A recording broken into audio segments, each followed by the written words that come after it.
안녕하세요, 독자님들. 경제용입니다. 오늘 저희가 다룰 내용들이 참 흥미로우면서도 좀 무거운 주제들이 많은데요.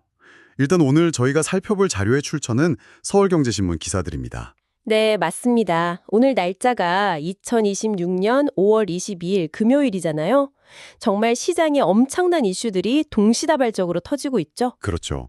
그래서 오늘을 저희 딥다이브의 미션에 맞게 현대차의 그 놀라운 AI 마케팅 혁신부터 시작해서 지금 산업계를 휩쓸고 있는 성과급 갈등, 그리고 진짜 무서운 물가 쇼크랑 부동산 PF 연체 위기까지 이 네 가지 핵심 이슈들을 아주 속도감 있게 한번 파헤쳐 보겠습니다. 네, 아주 기대가 되는데요. 기자님 그 첫 번째 기사 내용이 진짜 SF 영화 같더라고요. 아, 맞아요.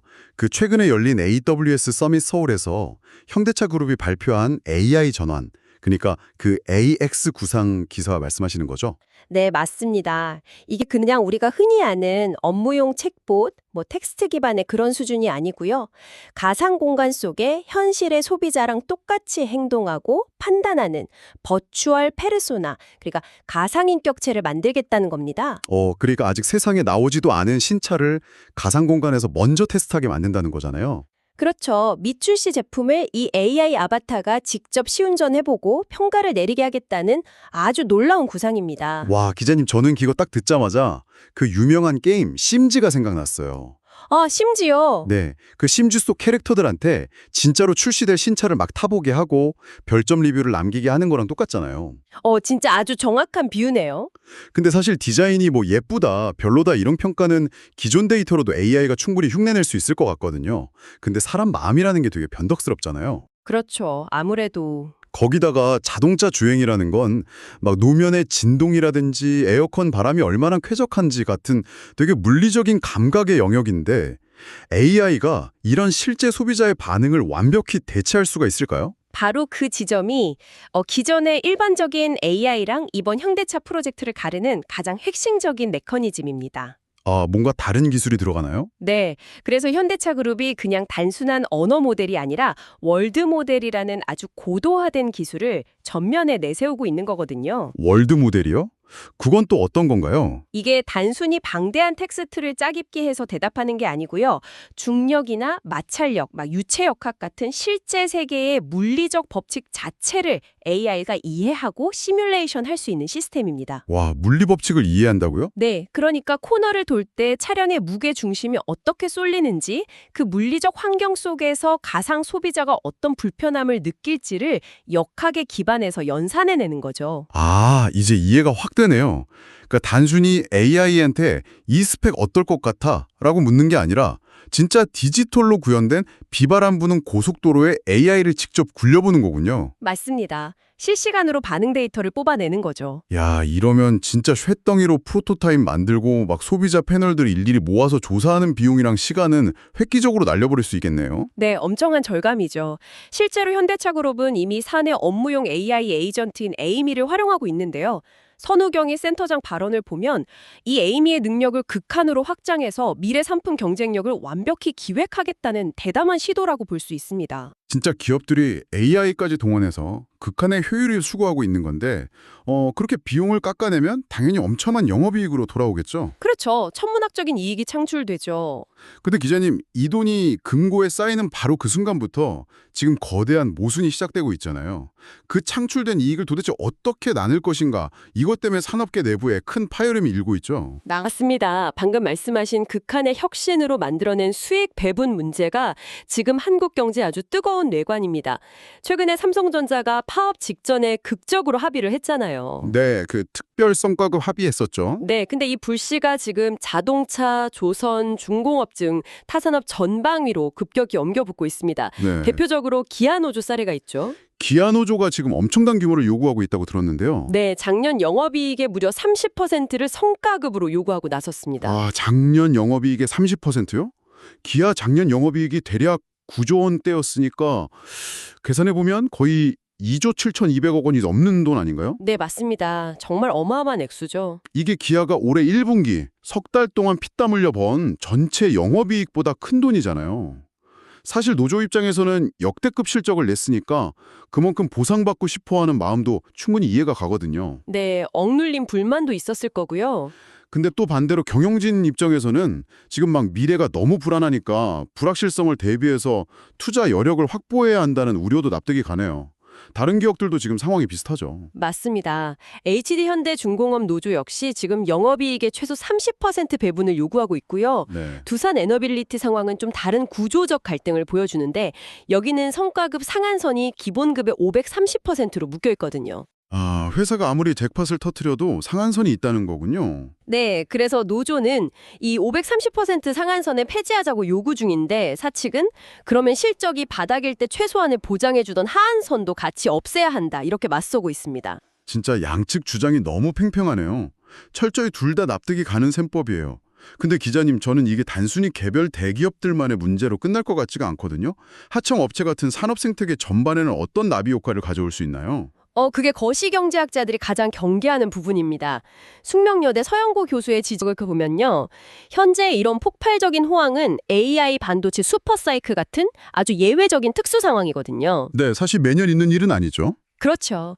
근데 이 비정상적인 사이클의 잣대를 경계 부침이 심한 다른 산업에 억지로 적용하려다 보니까 논리적 한계가 생기는 겁니다. 아, 대기업 원청이 막대한 성과급을 풀면 그게 하청업체한테도 압박이 된다는 건가요? 맞습니다. 원청 노조가 막대한 보상을 받으면 2차, 3차 하청업체 노조도 당연히 인상을 요구하게 되거든요. 근데 하청업체는 그럴 지불 능력이 없잖아요. 그렇죠. 당장 생존이 버거운 곳이 많으니까요. 결국 이익을 독식하는 대기업과 생존이 버거운 중소기업, 또 원청과 하청 간의 소득 격차가 심화되는 이른바 K자 양극화가 촉발되는 겁니다. 이게 상대적 박탈감 같은 큰 사회적 문제로 비화할 수 있는 거시적 위험성이 있죠. 참 기업들 내부적으로는 이런 엄청난 임금 상승 압박에 시달리고 있는데 지금 밖을 보면 더 무서운 외부 충격이 기업들을 옥죄고 있잖아요. 네, 바로 살인적인 물가 상승 문제죠. 네, 28년 만에 최고치를 찍었다는 그 생산자 물가 쇼크 기사요. 기자님, 지표가 얼마나 심각한 상황인가요? 네, 4월 생산자물 지수가 전월 대비 2.5%나 상승했습니다. 이게 1998년 IMF 사태 이후 최고 수준이고요. 전년 동월 대비로는 무려 6.9%나 뛰어올랐습니다.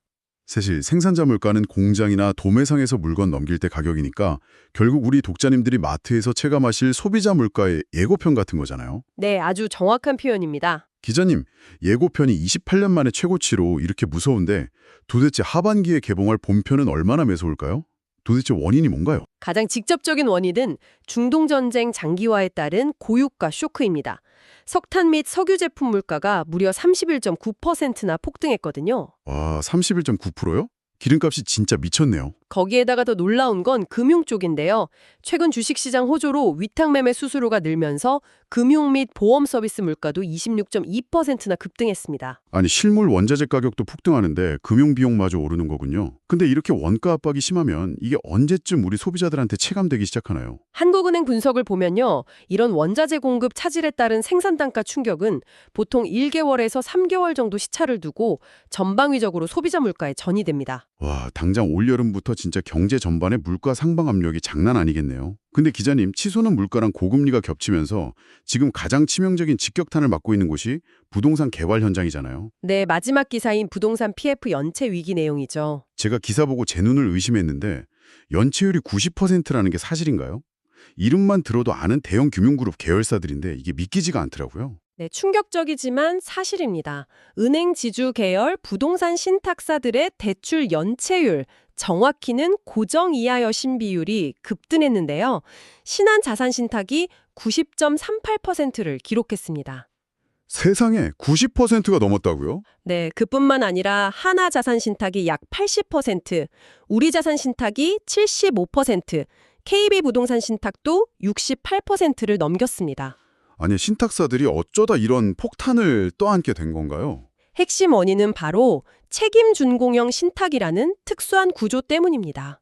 이게 뭐냐면 시공사가 만약에 기한 내에 준공을 못하면 신탁사가 대신 건물을 다 지어주겠다고 보증을 선 거거든요. 아, 책임지고 준공을 하겠다는군요.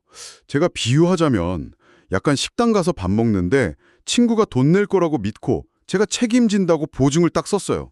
근데 친구가 파산해서 도망가 버린 거네요. 네, 맞습니다. 게다가 앞서 말한 물가 쇼크 때문에 식당 주인이 갑자기 밥값을 2배로 올린 상황인 거잖아요.